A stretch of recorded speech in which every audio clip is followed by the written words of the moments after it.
What is going on, everyone? Welcome to episode 12 of the Diego Colley Football Show.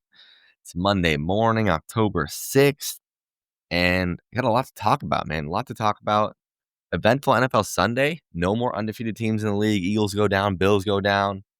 Some great games all around. Some weird games, weird results. A fun college football Saturday. We're going to get to it all, and we're going to start in Seattle. Seahawks lose to the Buccaneers 35-38. Game of the year, a game of the year candidate that just such a brutal ending and a brutal result for the Seahawks. Honestly, this is a loss that this one hurts, man. And it's Mike Macdonald still in his second year as the Seahawks head coach has yet to have that big home statement win. And that's what this would have been. I mean, Seahawks were favorites in this game by a few points. Bucks were banged up, but this is a really good Bucks offense. No way around it. And if you win this game, the narrative about Seattle is getting into the national media. And it's like, these guys are for real. And I think people are starting to wake up to that still, but just crushing. And to have it end like that, I mean, I got to talk about Sam Darnold. Sam Darnold played at an MVP level today. These two quarterbacks both did. I mean, 28 for 34, 341, 4 touchdowns. Baker goes 29 of 33, 380, and 2 touchdowns. And it was an insane tale of two halves. In the first half, this was a Seahawks offense that just couldn't get out of its own way. Too many penalties. They try to get cute with Jalen Milroe, and he fumbles the ball, wastes a possession. And in the first half, it was the Seahawks defense that was playing a pretty solid game, I thought. I mean, the Bucks were moving the ball down the field, but they were doing a big definition of bending and not breaking. Because this game could have got out of hand in the first half, like by far. It was 13-0 before the Seahawks 2-minute drive to end the half, and it's 13-0 with 2 minutes to go in the first half, and the Seahawks score and they get the ball at the half, and they score and they're up 14-13, and literally the blink of an eye, a 2-minute drive before half, another 2-minute drive out of the half, and just like that, like the offense was awake. But we're going to talk about the defense and their struggles later, but they kept the Seahawks in the game. I mean, those 2 field goal drives, those are touchdowns, and you're down 21 to a really good Bucks team. Like, you're out of that. So, I mean, you got to give them some props there. And then just the injury bug was hard, man, because you lose Derek Hall, one of your better edge rushers, in my opinion, already down DeMarcus Lawrence. And in the secondary, you lose Reek Woolen, who people love to been throwing shade at Reek Woolen.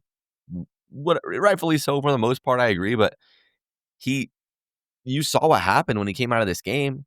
I mean, you're playing Josh Jobe, and he got toasted by Emeka on that double move, long 50-yard pass. And Nehemiah Pritchett, who one of the plays of the games that lost the Seahawks the game was 3rd and 13, I believe it was, from the Bucks from like the 30-yard line. And Reek goes out with whatever he goes out. It was a concussion. I think that's what happened on that play. And first play they're in, 3rd and 13, Nehemiah Pritchett just targeted blatantly. And Emeka catches it was a beautiful throw by Baker, but like that, just those plays. And it just seemed like this was one of the first games with Mike Macdonald as the Seahawks head coach where this defense was it was an embarrassing performance. And I understand guys are out, but it was just lifeless. It was like it wasn't even, they weren't even making it hard on Baker for majority of the game, like at all. And minus that one drive in the fourth quarter where they forced the punt, after they bring some pressure twice, and you saw what happened there. You bring pressure twice, you make them uncomfortable, you force a punt, and that's when Seahawks go down and score a touchdown. But they were just playing soft.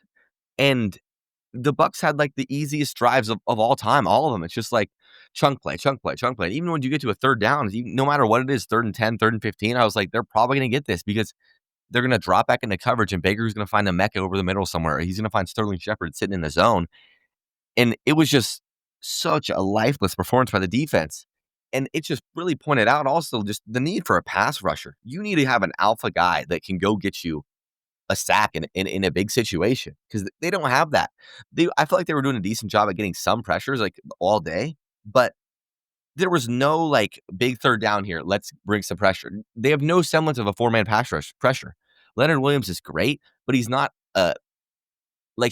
it's not like he's going to go on the edge and like this guy's going to get you a sack on third down. That's just not like the type of player he is. And they don't have someone that can do that. And Derek Hall's arguably their best edge rush player, and he goes out early in the game, out for the game. I don't know what the diagnosis is on that injury, but just brutal.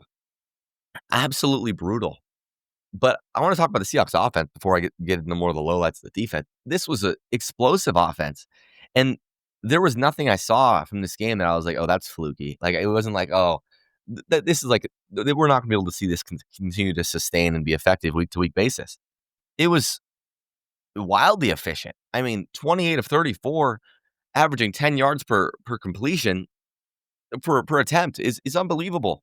And the one interception, like I haven't really seen people blaming Sam Darnold, but it's not Sam Darnold's fault. I mean, they bring pressure on up the left side, and K9 picks up one of them, but there's two guys coming, and he's trying to make the smart play. It's not like he's trying to force it into a small window, which is what it looked like on first glance, just on the broadcast copy. He's trying to make the right play. He's trying to throw it in the dirt, which I feel like he does a great job all the time of just not trying to do too much, get rid of the ball, and it bounces off an helmet of, I believe it was a Buccaneer helmet, into Levante David's hands, and that was it. And then it was just tough because I was ready to come on the show after the Seahawks win and just be so excited about what I saw. And I am excited about what I saw, but just the way the game ends is just so, like Sam Darnold on that fourth down and 2 play. That was one of the best plays I've seen. That was an absolutely unbelievable effort on a fourth down. Like, you see him escape the sack, and you're like, all right, he's just going to throw it up there. It's going to be he finds Torrey Horton wide open on the left side of the field. Just an absolutely heroic effort there. And in the second half, the run game finally started to pick up. That was the best I thought the run game has looked in a few weeks, at least, because there wasn't really there much in Arizona, and it wasn't that much volume, but 10 carries for 86 yards for Kenneth Walker. Charbonnet was 9 carries for 36 yards. And they were in good spots. Charbonnet, when he was running the ball, it was on a third and short, second and short. You need a first down. He's running hard nosed through that hole, getting you that first down.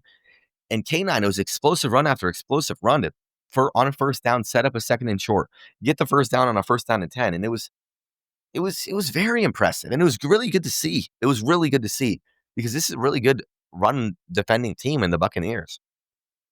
So that was a huge bright spot. Obviously, JSN, I thought he's going to show up every week. 8 receptions, 132 yards. That deep catch he had, that dime that Darnold threw, that's such an insane catch. He slows down. It's a little bit underthrown, makes the play through traffic. He had another one on third down on the right side of the field as an out route. He bobbles the ball 3 times, gets his feet in, makes the catch. I thought Cooper Kupp was fantastic today. And it was the Cooper Kupp we saw today. That's why you bring Cooper Kupp in. To be a reliable third down target, a guy that Darnold can throw to when it's tight coverage. He's not getting the most separation, and you trust he's going to come down with that catch. And he had a few today that were just absolutely just such tough catches, like blanket coverage, guys draped all over him, strong hands on big third downs. And that was a big component for Darnold's success on third down, was being able to find Cooper Kupp. AJ Barner, 7 for 53. Like, he was an alpha today from the tight end position. 2 touchdowns. That second touchdown, he just shrugs off the defender, walks in the end zone. Torrey Horton, 3 for 39. Derek Young, legacy game, 2 big kick returns. I thought the special teams were a big plus in this game on the kickoff and kick return side. Derek Young had those 2 big returns. Helani had a big one. I know one of them was called back for a penalty, but just overall, there was so much good. So much good. But the defense, enough glaze in the offense. The offense had an absolutely fantastic day. And I don't think there's any reason why this can't continue, because if they're going to run the ball like that, even on not that volume, Darnold's going to be effective all the time. And he had some pressure in his face at times. He stood in, delivered. There were so many plays there where I was like, that is just a pro player. Like, that is just a professional. And obviously the matchup back and forth, he kind of gets overshadowed in the end, but he made so many high-level quarterback plays. Like, he's playing genuinely like a top 10 quarterback in this league. I'm not listening to anyone that says he's not. If you were watching these games, in most of these games, he's not putting up the stat line, but in this game, he finally did. 340 yards passing, 4 touchdowns. The interception's unfortunate, but we got to talk about the defense. The defense, it was just bad. It was just, quite frankly, pretty embarrassing, because there was nothing it's not even like McDonald was trying to switch things up to make it, at least, I know you got like a practice squad level cornerback duo out there, not Josh Jobe. Josh Jobe's been great. He had a rougher day today, but you have to do stuff to somewhat mix it up. Like, that's the whole point of having a guru defensive mind as your head coach. I didn't see very many sim pressures. I mean, they tried to blitz at times, but Ty Okada, I thought, had a really rough day. I mean, just on first watch, there was many times where just over the middle, there's like, where's the safety? That's the spot where the safety should be. The long play to Egbuka, I thought was maybe more on Ty Okada than Josh Jobe because it doesn't even look like they're manned up there. Jobe's dropping back in maybe a cover 3 zone, and Okada runs down to cover Sterling Shepard on an over route when I don't know who. I think it might have been Pritchett was on Sterling Shepard, like he was on his hip, and Okada runs down to be right behind it, and he just lets the double move go right over the top in a spot where you should be looking at it. Emeka was brought in a little bit from there. He wasn't following on the outside numbers, and like that's on 3rd and 13, dude. Like that can't happen. Kobe Bryant didn't seem to do a whole lot today. I mean, there wasn't many times I noticed him. I thought Eamon Warrior had a pretty good game. Had a little bit of an injury scare for a second there. That was scary, but he came back. I feel like he made some impact plays behind the line of scrimmage, which was impressive. Byron Murphy, I thought had a mediocre day. I mean, he got called for that. That roughing the passer call was so weak, so weak. Like he's falling down and he gets pushed in to like Baker's legs. And I get you can't go low, but it's not like he was trying to do that. Like he was on the ground. So he ran over the guard that was blocking him, and his momentum just takes him into his legs. Like that was extremely unlucky, in my opinion. But it's just a crushing loss, dude. And this is just kind of the story of the Seahawks the last few years. They can't win these big games. I mean, week 1 against the 49ers had every chance to win the game. Rico Willen makes 2 bad plays. Your offense doesn't capitalize when they need to, and you lose a big game to your division rival. This game against the Buccaneers team, who's on fire. They're banged up, definitely banged up right now, but they're in every game, and they're like a Super Bowl level contender. And you have a chance to beat them at home. You're favored by 4 points. The crowd's rocking, and you can't make the big plays when it matters. And it's just so frustrating. And they're coming onto a really important stretch, in my opinion. I mean, you're sitting at 3-2, not the end of the world, but again, 2 home losses. Like they can't win at home. It's so frustrating. But you go to Jacksonville, and Jacksonville will see how they play against the Chiefs tomorrow night. Or tonight, as you're listening to this. But that's not going to be an easy game. Liam Cohen has shown that his team is going to fight and be in every game and give themselves a chance. That's an explosive offense with some guys that they haven't really all put it all together yet, but that's a tough offense to play. And then you got the Texans who have finally started to hit their stride, and the Commanders on Sunday Night Football in D.C. So this is a huge stretch of 3 games for Seattle to prove what kind of team are they, honestly. Because I don't really know yet. It's hard to tell. They win a close division game against Arizona, but the defense, which is what the team was built upon, let you down today. And I get guys are out, but you got to hope that Witherspoon and Love are going to be back next week. And I thought they were going to play this week. I mean, it felt like it came out of nowhere. I thought Mike was being a little cautious, them not practicing. Like they just played and they had 13 days off or 10 days off after the Thursday night game. You need those guys back, especially Jordan Love. Just having that stableness at the back of the secondary is so important.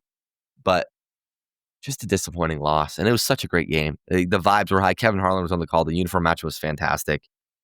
And it was just such a disappointing end to like what was such a fun game to watch as a Seahawks fan on offense. Just a disappointing end. And then the last drive out too, the Bucs drive to seal it.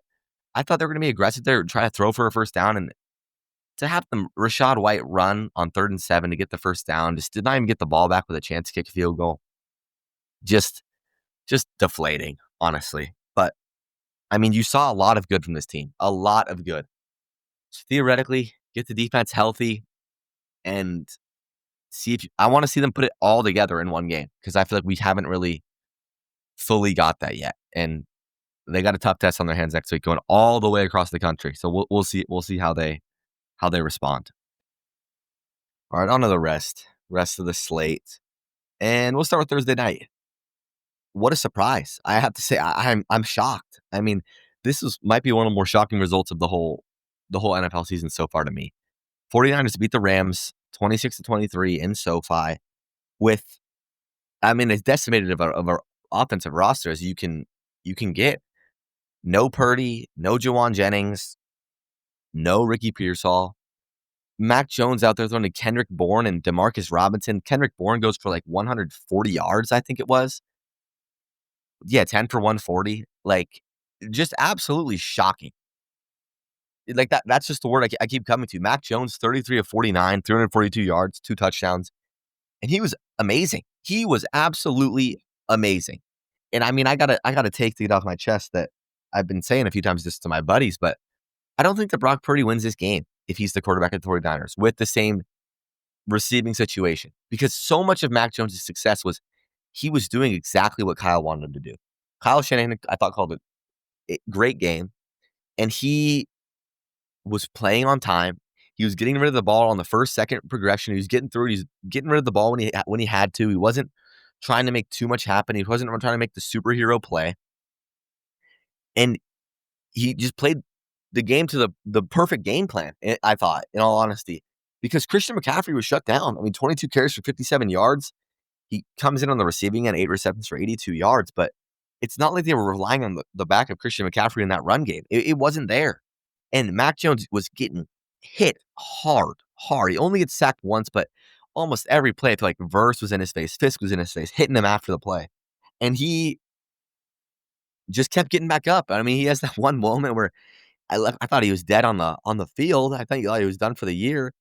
He's laying on the ground, and they pan back up after the commercial break, and he's sitting on the sideline. They show he ran off the field. That was funny, but it was just so impressive. And I mean, back to my take I just had, the way Brock Purdy has all of his success. I mean, this is just a little bit of Brock Purdy hate, but just I'm being honest. The way Brock Purdy has a lot of his success is all that extra stuff after the snap, not going off the first read, all the playmaking, running around, finding the open guy. And I think that wouldn't have worked in this game. The amount of pressure that was in his face and just the lack of explosiveness in your receiving core, I don't think that would have been there. And I think that Mac Jones won this game for the 49ers. And it was very insanely impressive. Just with that supporting cast, Jake Tongas, 7 catches, Demarcus Robinson, 3 for 39. Like, I still can't believe this Kendrick Bourne stat line, 10 for 142 on 11 targets. And on the Rams side, you got to be a little disappointed with yourself. I thought that Sean McVay let them down at the end of this game because I thought Matthew Stafford was nails. He played absolutely lights out. 30 of 47, 390 yards, 3 touchdowns. He was literally making the right decision every time. He was throwing some rockets, and they were on the money every time. Puka was 10 for 85. Devontae was 5 for 88.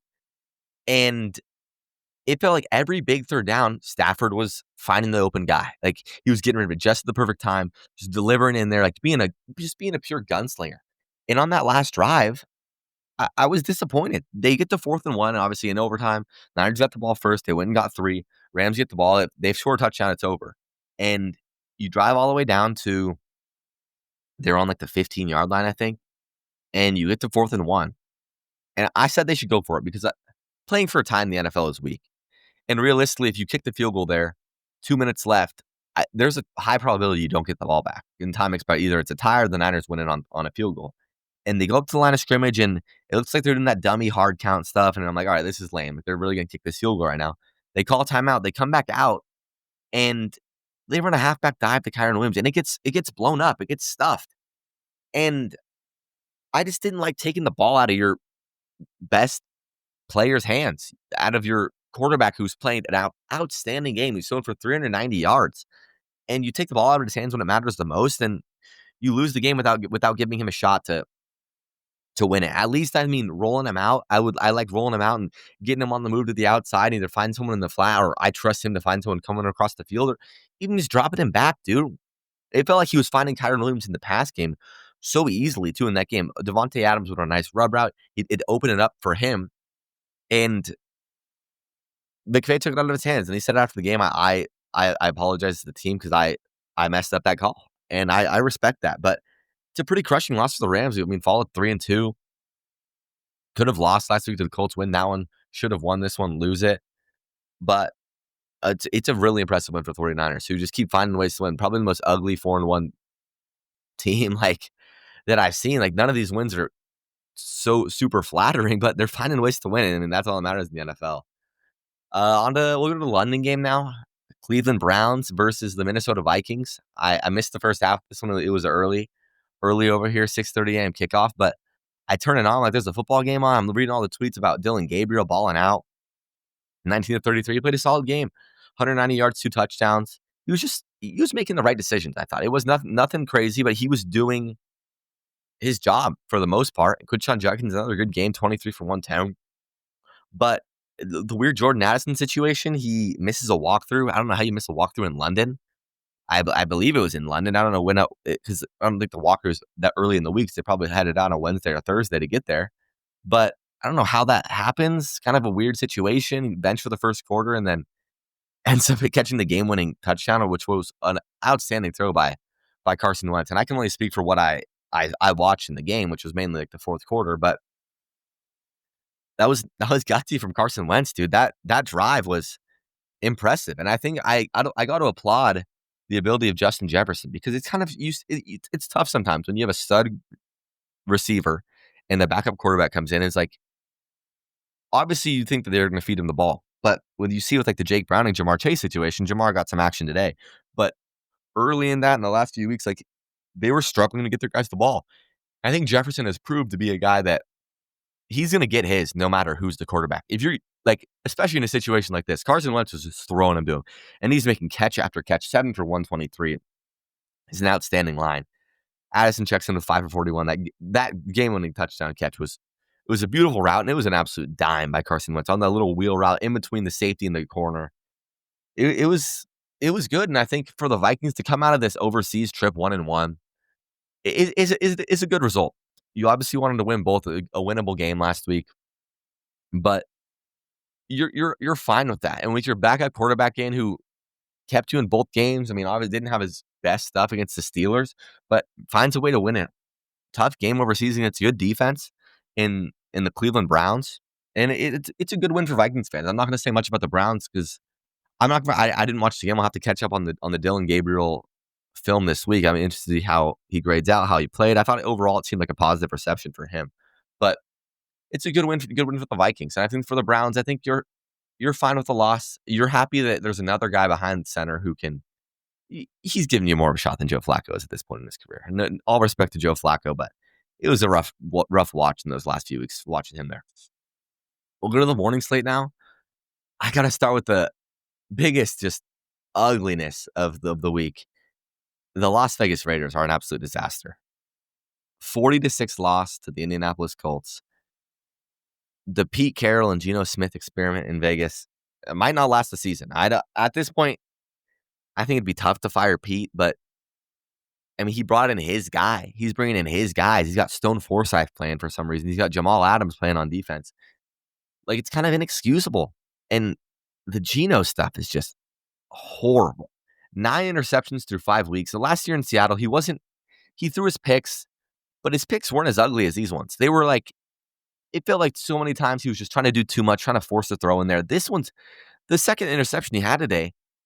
It's just a blatant cover 2 look, and the guy's getting trailed by the guy that's running the drag is getting trailed by a guy behind him, and the corner's just sitting right there, and he throws it right to him. Like, and then every time he looks so mad, he slams his helmet on the ground. It's just like, dude, like, what is going on? Like, this is awful. Ashton Genty has a decent day, 5 for 42 receiving, 14 for 67 rushing, but it's unacceptable. Like, it's almost getting borderline hard to trot a guy out there that is just being this careless with the football. Like, horrible.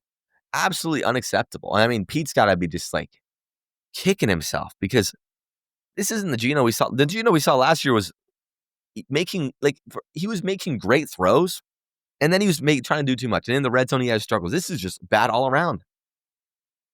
It's just it's almost unwatchable at this point. And like, no one, they play the Titans next week. That's a game that they have to win. If they lose that game, I would not be surprised if Geno gets benched. But just an absolute disaster class. On the Colts side, they continue to look like a good football team. This is a game that a good football team dominates. Like, they take care of turnovers. They're effective with the ball. They're not being careless. Jonathan Taylor, they're running the rock well. Daniel Jones efficient, 20 of 29, 7 yards per attempt, 2 touchdowns. Jonathan Taylor, 17 for 66. and just a well-rounded attack on offense is consistently the story for the Colts. I mean, Josh Downs, 6 for 54, Tyler Warren, 4 for 44, Pittman, 5 for 40, 1 touchdown. Warren gets in the end zone again. He's been a revelation so far. A great win for the Colts, and just it's getting borderline disaster territory for the Las Vegas Raiders. Up next, I'm really happy to talk about this game, man. The Saints beat the Giants 26-14, and this result just put a smile on my face. I gotta say, I'm really happy for the Saints. Every week I've talked about them, besides that Seahawks week, like, man, they had really had a shot. And I mean, you see the stat every time Rattler's in a close game, he's never had a win as a starter. Which, I mean, he's gotta be tough for a guy like that. Like, you're trotting out there every week, you've never had a win in the NFL. You're starting like 10 games at this point, but they were due. They were due. And I said they were going to win. I thought they were. And it was an impressive, gritty victory. They go down 10-0. I believe the start was at 14-0. And it was 14-3, I believe. But they never wavered. And Rattler just comes time and time again. He's putting good film out there, I think. And he's playing well to, like, is he the guy that you want to, I mean, maybe I'm getting ahead of myself, but he looks like a guy that could be a decent quarterback for you in the future. Obviously, if you're as bad as you are going to be, you're going to draft a guy, but this is not a bad guy to have. And I think there's no reason to go to Tyler Shuck at this point, because Spencer Rattler is playing some pretty good football. All just being smart with the ball, 21-31, 225, 1 touchdown, no interceptions. Not a lot of on the run game either. 10 carries for 41 yards for Henry Miller. Kamara only 8 carries for 27 yards. But Rattler throws that beautiful ball to Rashid Shaheed, who had that 87-yard touchdown, 4 receptions for 114 for him. Olave, 7 for 59. Kamara, 4 for 28 on the receiving end. Just an absolute all-around great victory. And they took advantage of the New York Giants turnovers. The New York Giants were careless with the football today, and that's why they lost. They had, I believe it was 3 red zone turnovers, and you're not gonna win a game playing like that. I mean, there's the Scattaboo fumble was uncharacteristic. He's usually a guy that takes care of the ball, and that was a big one. I mean, you're up at that point in the game. It's 19-14. You could score a touchdown, take the lead, and Scattaboo fumbles. They return it for 7, and it's 26-4. Makes it 26-14. That pretty much ends the game. Dart throws another pick on the next drive. Kool-Aid McKinstry with 2 interceptions on back-to-back drives, I believe. Yes, it was. Kool-Aid McKinstry, 2 interceptions back. It was good for him. And you gotta, if you're a Giants fan, you're not obviously unfortunate to lose a game. This is a game you probably should win, especially with how you move the ball. But Dart is showing good things on tape. I think he's showing things that show like this guy's legit. And the turnovers are things you can clean up. It's a rookie making stupid mistakes. The 2 picks were dumb. You can't fumble too. Him and Scattaboo each lost the fumble. Darius Slayton, there's 5 turnovers. Like, you can't throw the ball over 5 times and expect to win a football game. And they were very much in the game. I mean, they lose by 12 points. You capitalize on 2 of those drives, like, you're arguably going to win the game. So it's just a tough loss. But I'm really happy for the Saints. Really happy for Spencer Rattler. Happy for Kellen Moore. They were knocking on the door of a win all season, and they finally come out with this one. So that's a fun game. That was a fun game to watch in a warning slate that was full of not the greatest football games. And we'll go to one of those that was not very great. Cowboys-Jets. Cowboys win 37-22. Dak Prescott continues to light up the stat sheet. Only 18-29, but 237 yards, 4 touchdowns. George Pickens, 2 catches for 57 yards, 1 40-yard touchdown. And Jake Ferguson, 7 receptions, 49 yards. He's emerging as a really great receiving tight end in the league. I mean, he got signed to that big contract. I don't know if it's last offseason or this offseason, but to show him reliable, 9 targets. That's tied for the most on the team. Ryan Florno had 9 targets, 6 receptions, 114 yards. But to have that nice tight end option when CeeDee Lamb comes back, that's a big 1-2-3 punch of Lamb, Pickens, Ferguson. And Javonte Williams continues to be one of the surprises of the early season. 16 carries, 135 yards, and a touchdown. He's been really good. I mean, he's got to unhitch the trailer. He had that long run. He gets hawked down from behind. But it was just an explosive game from the Cowboys offense. But I think the thing you got to be more impressive on the Dallas side is the defense. This is the defense that's been pushed around by almost every team that they've played this year. And the Jets had nothing for him. I mean, they put up 22 points. Fields pads the stat sheet in garbage time again. 32 of 46, 283 yards, 2 touchdowns. Brees Hall 14 for 113. But this game was over early. Like, this was never well, they had, like, 2 touchdowns late in the fourth quarter. It was 30-6 going in the fourth quarter, 30-3 in the third, like, 23-3 at halftime. Like, this was over at half. So, like, a lot of those stats are inflated, but you gotta be this is just an ugly Jets loss. This team is in absolute shambles right now. So, if you can't put up points this week against this Dallas defense, I don't know when you're gonna be able to put up meaningful points in a meaningful game. They're 0-5 now. They got the Broncos, Panthers, Bengals, Browns. Those are some games you can win in there. So, are they gonna make an impact? Like, are they going to step up? I just don't see it. Like, there's just this is one of the worst NFL offenses I've ever watched. It's awful, and the defense just gets pushed around. It's just on both sides of the ball, it's bad. And I like the Aaron Glenn hire, but you can't keep playing games like this and expect to keep your job next year because these are just uninspiring, ugly losses on a consistent week to week basis. But a good one for Dallas, and Dak continues to play at an NFL level. In all honesty, we'll go to another snoozer of a game: Texans Ravens, and the Baltimore Ravens are in hell. 10 points at home, and obviously everyone's banged up. You know that, but this is just embarrassing. I mean, to get worked on your home field by the Houston Texans, who have not had the greatest offense all year. I mean, they're sitting at 2-3 right now. They were really struggling up until last week, that game against the Titans. But you got embarrassed, man. And this just, I talked about it on the last show, but I don't see why Cooper Rush is the backup quarterback of this team. It doesn't make a whole lot of sense. He was 14-20 today, threw 3 interceptions, 180 yards. Just, it's a horrible. And they can't run the football. Derrick Henry has that insane week 1 game. And since then, it's just been absolutely horrible. I mean, 15 carries, 33 yards, 2 yards and a carry. Zay Flowers has 5 receptions for 72 yards, but this is just an embarrassing game. I mean, the defense gets embarrassed. CJ Stroud has his best game in a year or two. I mean, honestly, 23-27, 244 yards, 4 touchdowns. Just all around him. He's spreading the ball around, too. You got to love that. Christian Kirk, 4 receptions. Dalton Schultz, 5. Nico Collins, 4. Higgins, 4. Xavier Hutchinson, 3. Jalen Noel getting in the end zone. I mean, then you see, like, Jair Alexander, Jalen Noel gets in the end zone, does the Ray Lewis celebration, and Jair, like, starts to push him after the play. You're down, like, 40. It's like, dude, show some pride on defense. Like, he's just scored a touchdown. He's got on 30 points, and you're getting after him after the play. Like, that's soft. That's super soft. And honestly, I don't know where the Ravens go from here. While Lamar's out, I don't see you winning any, like, say he's out 2 more weeks because I don't know what he obviously didn't play this week. It's a hamstring. You don't want to rush back a hamstring injury because those can get worse. They got the Rams and Bears in the next 2 weeks. I don't see you winning either of those games if Cooper Rush is your quarterback. They do have a bye after the Rams game, it looks like, though, so that is good for them to hopefully get Lamar back for the Bears game. But I don't see you winning next to Cooper Rush as your quarterback.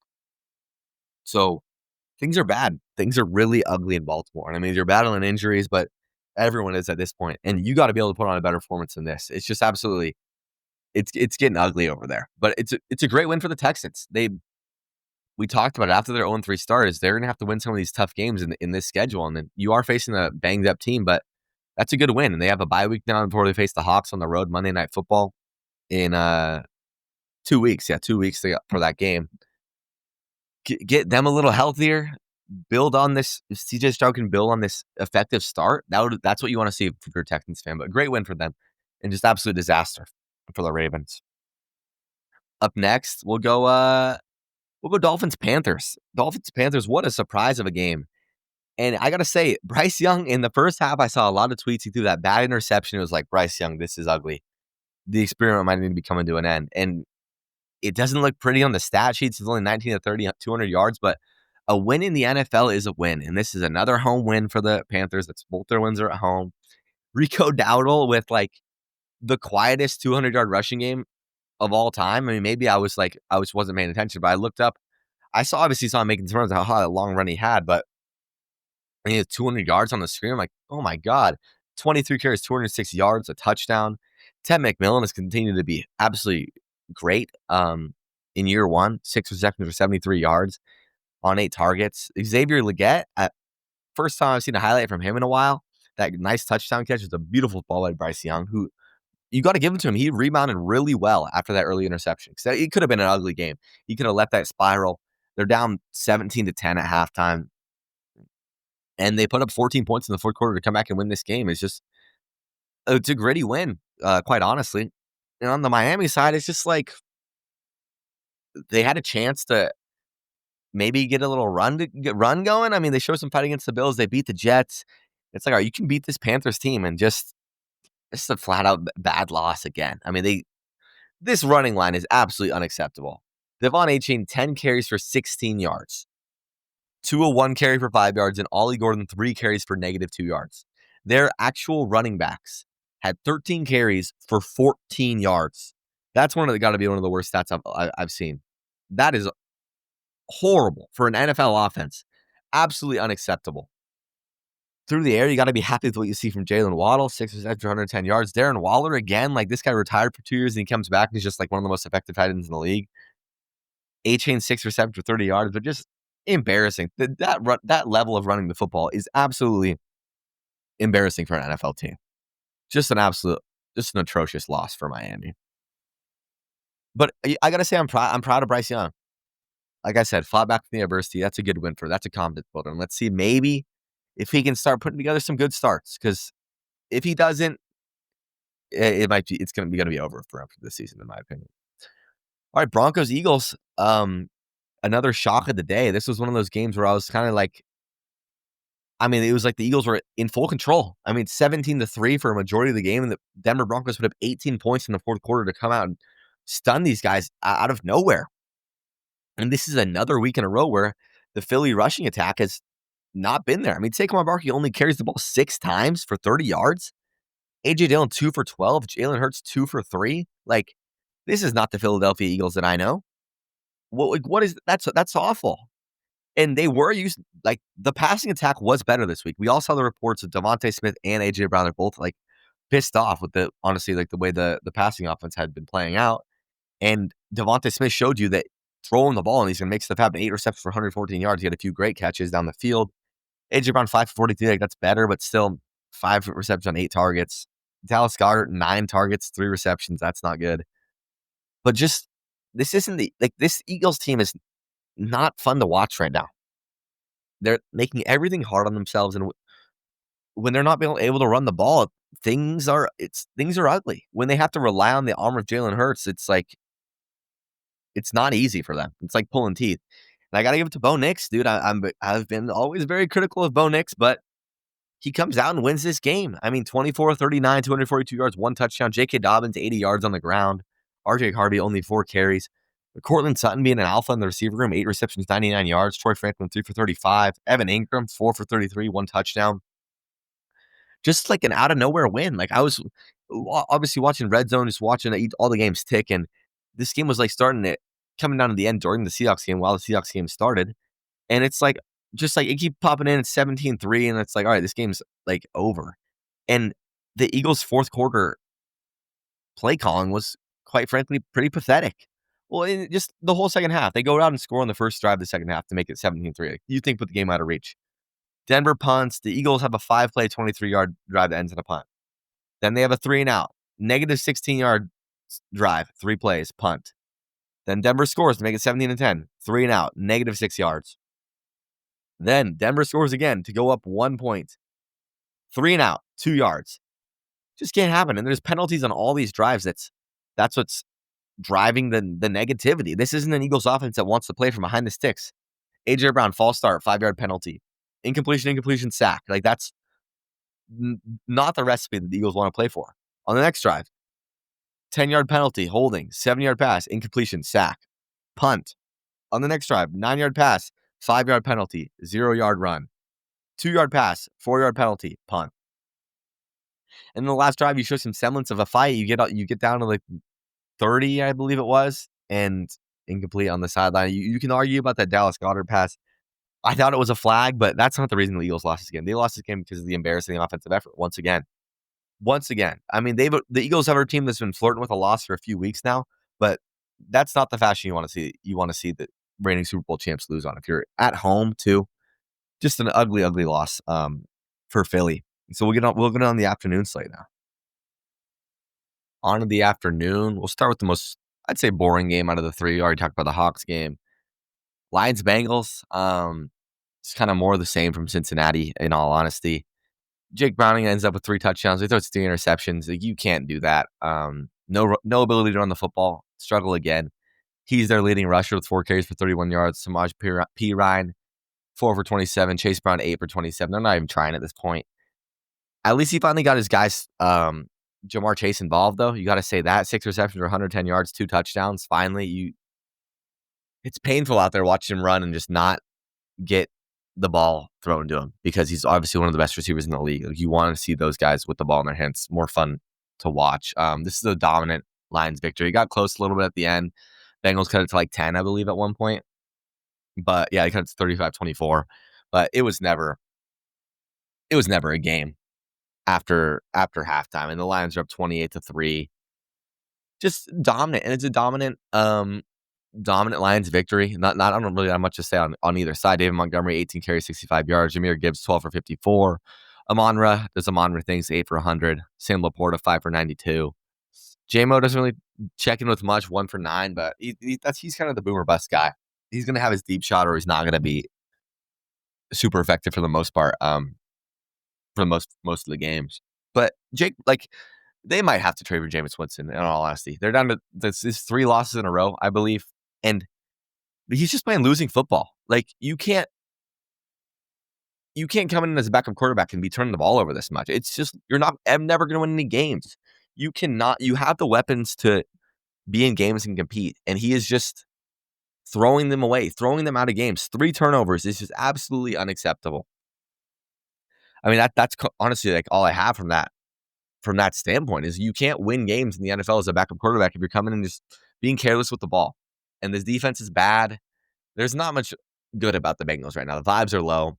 Vibes are low for the AFC North, I believe. Ravens, Bengals. It's ugly. Yes, AFC North. Browns are 1-4. Steelers are 3-1, but not a great 3-1. So up there right now for one of the worst divisions in the sport. I mean, just off the top of my head, just going down the list, I don't know which ones could be worse. Yeah, I mean, Bills, Patriots, those are 2. Patriots are 3-2. Bills are 4-1. Yeah, the whole division has a losing record except for the Pittsburgh Steelers. Fall from grace. That's usually a pretty tough division. This is just, now it's just all pretty rough right now. That's it for that one. Next, I got to go to the worst loss of the week. Worst loss maybe of the season. The Arizona Cardinals, 22-21, lost to the Tennessee Titans. And this game had some of the most Looney Tunes, Mickey Mouse plays I have seen. And just an absolutely unacceptable loss for this Cardinals team. They fall to 2-3, 3 losses in a row. And first 2 are to divisional opponents, like tough losses. This is absolutely unacceptable. First, Amari DiMercato. Everyone's going crazy picking him up on fantasy. They're like, oh, this guy's he's the guy. He gets 3 carries in this game because Michael Carter comes up with the practice squad and is getting 18 carries, 51 yards.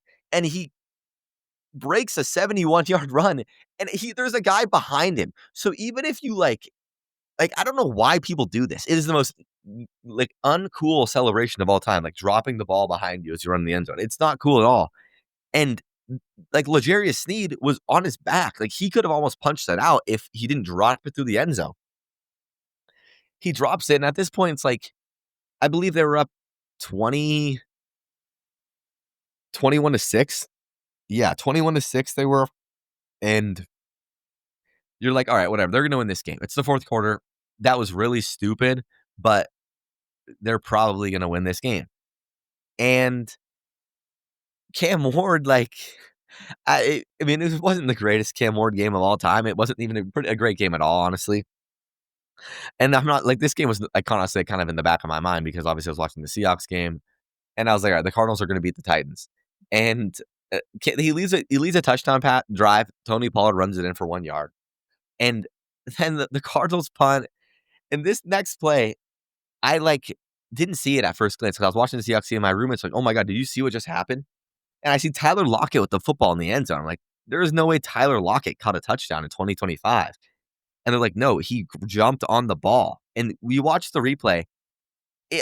This was this time didn't happen in Madden. This is a semi-pro under 40 league touchdown play. He throws an interception. The guy fumbles, like, on his own legs. Like, he trips over himself, fumbles, and the Tyler Lockett jumps on the ball in the end zone. And, like, how does that and that makes the score 19-21. 19-21 Cardinals, and the Titans are in the game. And it's like, what? I mean, I'm watching a replay of it now. It's genuinely one of the more crazy things I've ever seen watching NFL football. Cam Ward's trying to make something happen. Like, I think the ball gets tipped, and the guy's rolling around on the ground. Like, usually it's like you think he'd be down. He, like, tries to get up with the ball, and he's getting up, and, like, he doesn't get touched, like, barely at the last second, and the Cardinals guys are kicking it all over the ground, and they're trying to jump on it and miss the ball, and it scoots it in the end zone, and Tyler Lockett jumps on the like, just absolutely, just unbelievable. Like, genuinely unbelievable. But I mean, I don't even know what else to say about that play. And then they force a punt, and you gotta give props to Cam Ward. Cam Ward leads a game-winning touchdown drive. That throw we had to Calvin Ridley up the right side of the field was absolute nails. That was a hell of a throw. I mean, and that shows that's the number one pick type of throw. It's an absolute dime. Puts it in the spot only his guy can get it on it's a well-covered play too. Good for him. I'm really happy for the Tennessee Titans getting that win this week. So it's been ugly for Cam Ward. It's been brutal. It's been a brutal situation for him to be in. And that's a good win to get. And this is an inexplicable loss. Last game of the afternoon slate, Commanders beat the Chargers, and what a surprise. I gotta say, I was shocked by this game, especially because kind of the way it starts, the Chargers go down and they go 10, it's 10-0, and it's like, all right, they look good. I thought they're gonna win the game. And from that point on, it was just pure dominance from the Washington Commanders. The Chargers O-line, they're dealing with a lot of injuries. I mean, Justin Herbert's the most pressured quarterback in the league by a far margin. He gets sacked 4 times today. We'll have to look at the pressure numbers for next show, but he's in a tough situation. Quentin Johnson has that brutal fumble. They didn't really they couldn't run the ball very well today. Omar and Hampton, 12 carries for 44 yards. Justin Herbert's your leading rusher, 4 carries, 60 yards, had that long 41-yard run. So that kind of skews the rushing yard stats, but just a kind of a weird loss for a Jim Harbaugh team. They get off to the hot start and kind of just run out of gas in some sense. I don't know. It was kind of ugly. And this was the Bill breakout game. 14 carries, 111 yards, 2 touchdowns, 2 receptions, 40 yards. This is what I've been waiting to see from Bill. Take over the backfield. He's by far the best running back in the backfield. I don't know why this wasn't happening earlier. I mean, he still kind of splits the carries. Chris Rodriguez with 5 carries. McNeil's only gets 1. Jaden Daniels has 8. But yes, like this is where all the preseason hype we all thought was going to happen was this. And Debo has a great game, 8 receptions, 96 yards. And this is the big win for the Commanders. It's kind of a get back on track. They lose that game to the Falcons last week with Jaden Daniels out for 2 weeks in a row. In a good get right game before you face the Bears on Sunday Night Football, and what should be a really fun game. The Bears are going to be coming off a bye. But for the Chargers, I mean, it's kind of unlucky. I mean, when the O-line's banged up and your quarterback's having to do it all, I mean, throws an interception, 22-29, only 166 yards. Couldn't really find that big play today to Quentin Johnson. Obviously, has that fumble. Ladd gets in the end zone. They just kind of errs. Ladd returns that punt for a touchdown. And he gets called back for a roughing the punter. Just avoidable things that are just unfortunate. You're not going to win a football game when you bring that touchdown back, when you have a stupid Quentin Johnson fumble. So, yeah, unfortunate for the Chargers, but it's a really impressive win for the Commanders. On to Sunday Night Football. Just finished watching this game, and I don't know if I can say what a game. It was pretty ugly, really ugly, but what a win for the New England Patriots. I didn't predict a win on Thursday, but I said, I think this is a game the Patriots can keep it close. And wow, Drake May. I mean, this team can't run the football. Trayvon Henderson, 6 carries, 24 yards. Antonio Gibson, 6 for 21. Ramondre, 7 for 14. I don't know why Ramondre Stevenson, it's like he must have some dirt on Mike Vrabel, because no matter what he does, fumble however many times, he is going to get the carries in the backfield. I just don't understand. I do not understand at all. But Stephon Diggs, what a game. Like, this was what I've been wanting to see all season. He goes over 100 yards last week, goes for 146, 10 receptions, 146 yards in his return to Buffalo revenge game. And that was fun. I got to say, that was fun to watch. And this is a guy coming off an ACL tear less than a year ago. Like, this is inexplicable. And he's just, I mean, obviously the revenge factor, but what a game from him. And Drake May, dude. Drake May is a guy, it's like, I still am a little, not bullish. I obviously think he has great potential, but it's like, what do I see in from him? And wow, he made some plays today that I was like, I was shocked. That play he made towards the end of the game, a guy literally has his hand grabbing inside of his shoulder pads, pulling him to the ground, and May somehow makes the throw. Just absolutely unbelievable. So impressive. And Josh Allen, like that red zone turnover he had today was not impressive at all. Like that is not something you can do if you're trying to win a big game. James Cook, they couldn't really run the ball. They had 15 carries, 49 yards. Dalton Kincaid had a hell of a game, 6 receptions for 108 yards. Um, but just what a win for the Patriots. Like you're at 3-2 now. Buffalo Bills fall to 4-1, first loss for them. And this is a really favorable Patriots schedule. I gotta say, they got the Saints, Titans, Browns the next 3 weeks. There's no reason they can't be 6-2. No reason at all. And an early win over the Buffalo Bills in Buffalo, like who knows? They could give it a little run for the division. In all honesty, I don't see why they couldn't. Falcons next week for the Bills, and that's not going to be an easy game at all. That's going to be a game going to Atlanta, high powered Atlanta offense that if it puts it together, that I can get into a shootout. And who knows there? So it was just a very impressive game. I thought Drake May was outstanding. Stephon Diggs was outstanding. And this is a team that can make some of the defense stepped up. We got to talk about the fumbles though. Like how many times was the ball on the ground today? 2 lost fumbles for Buffalo, 1 for New England, 2 fumbles for New England. Trayvon Henderson jumping, like 3 recovered fumbles for them. Like just absolutely, it was like the ball kept, no matter what, it was on a kick return, just like not even like big hits, guys just dropping the ball. Allen turns the ball over. That interception was rough. And this just kind of showed the flaws with the Bills, and they couldn't really get the run game going. Defense gives up some big plays to the receivers, and Allen makes a careless turnover that's playing like his old rookie self.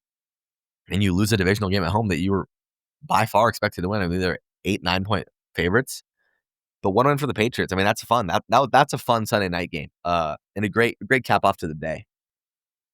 So we'll talk about this college football slate that we had on the weekend. I'm going to start with UW. Wow. That's all I have to say. That was one of the biggest like change of momentums and change of events that I can remember. And it was just an absolute abomination of the first half. I was close to turning the game off, in all honesty. I mean, where do you even start? This is a team that didn't win a single road game last year. They win the Apple Cup in Pullman, whatever, 1 hour flight to the east. And it's a cross country road game. Though coming off the week you just lost to the number 1 team in the country at home. It was a big letdown spot. Like it was clear. It was like a lot of people thought that this was like a letdown spot for the Huskies. And I was scared going into the game to this talented Maryland team. And they come out and just absolutely flat. Like it the first half of this game was embarrassing, like flat out, absolutely embarrassing. And this team looks like they don't know how to play football. They can't run the ball. Like it was like I don't even. I'm struggling to put words into this first half performance. Like I almost turned it off. I was like, this team is horrible. Like were those first 3 games a fluke? Was it just playing a bad team, playing a bad roster? Why is the defense so bad? The Ryan Walters defense in the first half, I was just absolutely like appalled. Like the amount of third down conversions that Maryland had in that first half. It was 3rd and 9, 3rd and 10, 3rd and 12. They had no pass rush. Like they were just getting carved up, and it was so easy from Malik Washington, who's an absolute stud for Maryland. I got to say, he is a stud. It was easy for him, and the Huskies couldn't do anything. Damon has played like the worst half of football I've seen, and even including last year. He was missing wide open guys, and Damon's a guy who's notoriously always very accurate. He's a very accurate passer. And he's just missing wide open guys. He's missing Denzel wide open on the move. Like it was horrible. And I got to give it to the Huskies, man, because they were catching a lot of heat online when rightfully so. Jed Fish was catching a lot of heat from guys saying, "Why is this guy calling plays? He's calling a horrible game. What are we doing?" And they come out out of the half. They give up a touchdown. Now they go up 20-0, and it's like the defense didn't adjust. Like this is an absolute disaster. And you have a long field goal drive, 20-3, and it's like, okay, you kind of need to punch it in there. And I got to give it to the defense. They force a 3 and out. Huskies have a 9-play, 75-yard touchdown drive that ends with Damon finding Denzel for a touchdown. And finally, like it's like in the last 2 games, it feels like they've like for stretches of the game in the first half of this game and the Ohio State game, it's like they forget that Denzel is a person. He's one of the best receivers in the Big Ten in the nation. And they just like stop going to him. And in this game, I don't know if I'd say it's fully to the level of the Ohio State game because there was times where Damon had Denzel and he's just missing him flat out. But they finally get him the ball for the touchdown, get him involved for a few long catches. He ends with about 80 yards receiving.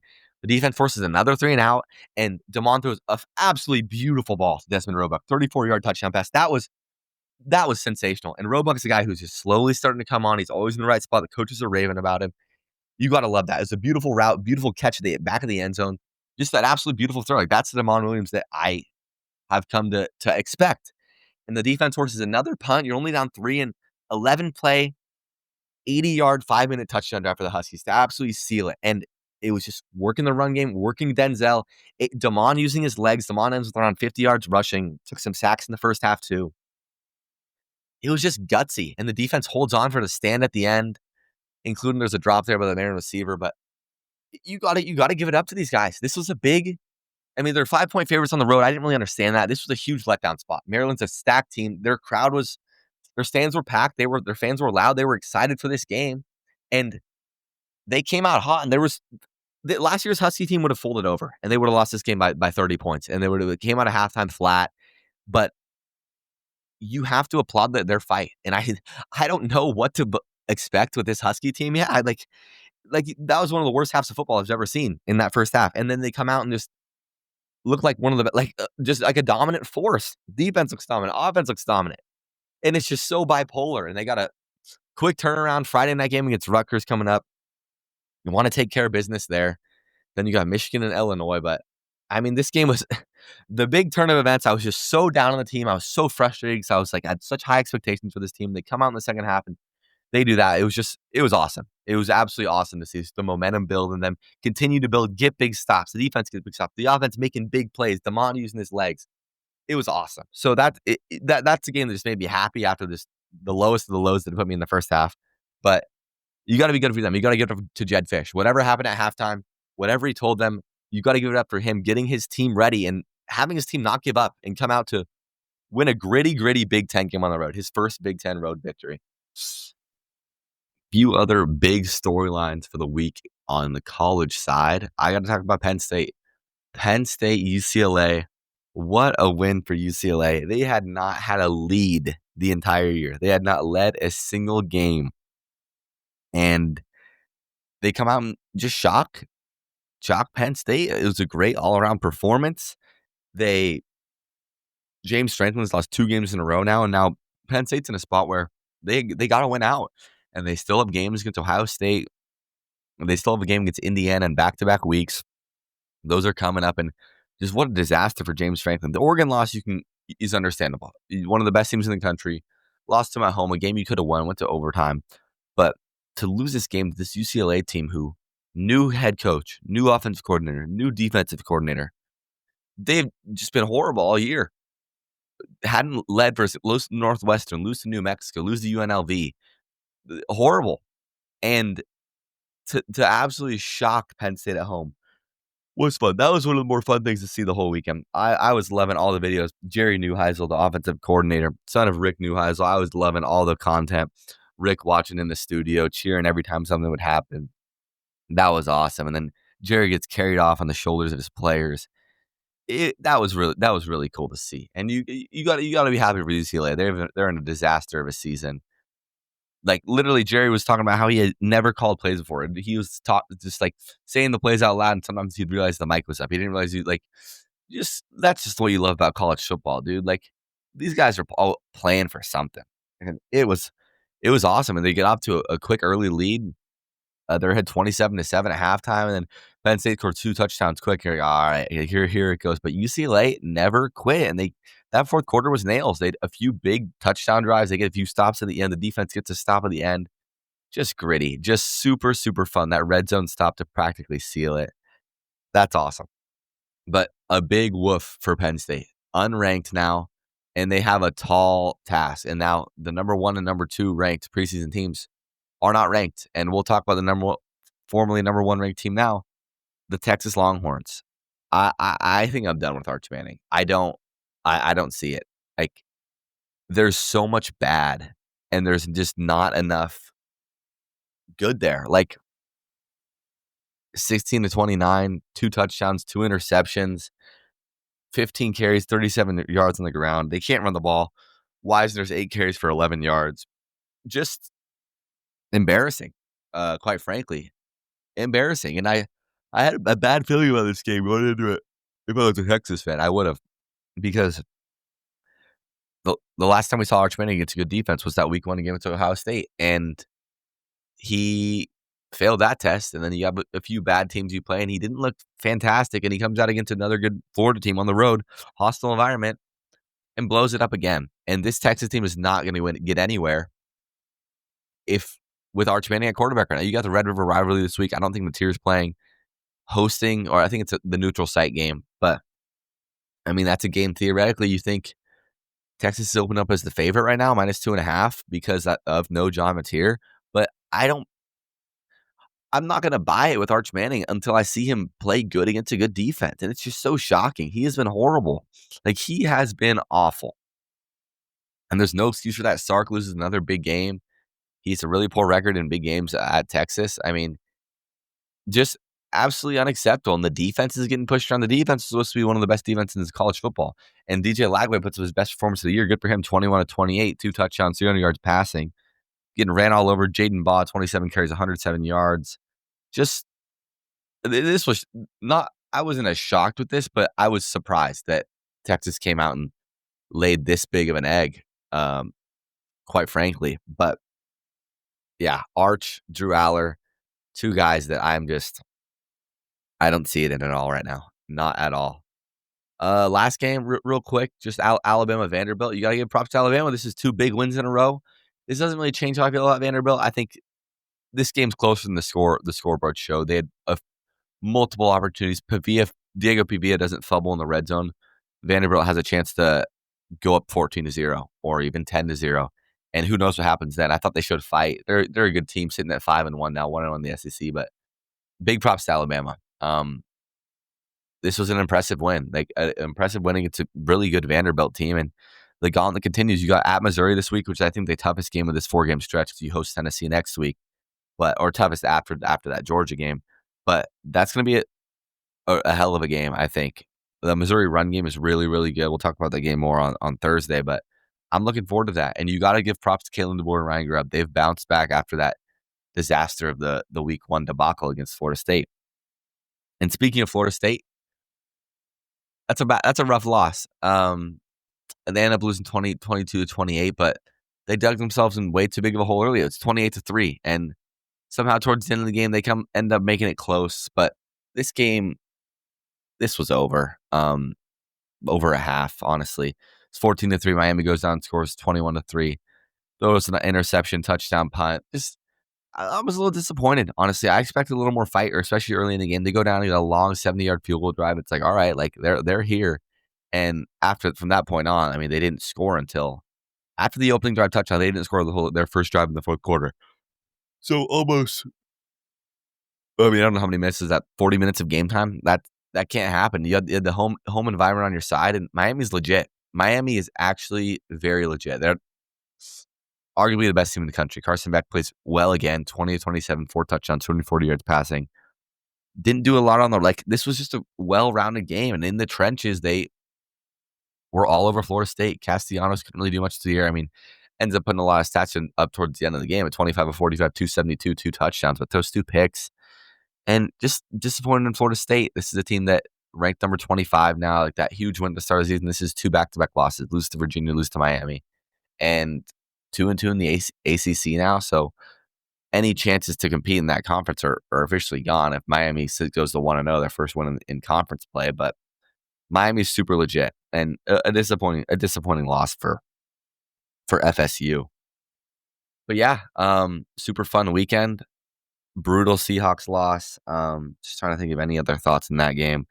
Just unfortunate. They need to get healthy, because a guy like Ty Okada and Nehemiah Pritchett probably cost you that game. I think if Julian Love plays, that's a game the Seahawks win. He himself on his own stops a few of those long 3rd and downs, doesn't blow his assignments like that. They need to get him back ASAP. But overall, fun weekend. Looking forward to the week. Got Chiefs Jaguars on Monday night. Should be a fun game. Should be an interesting game. Seahawks next opponent, so it'll be good to watch them in full and get my full focus on that game.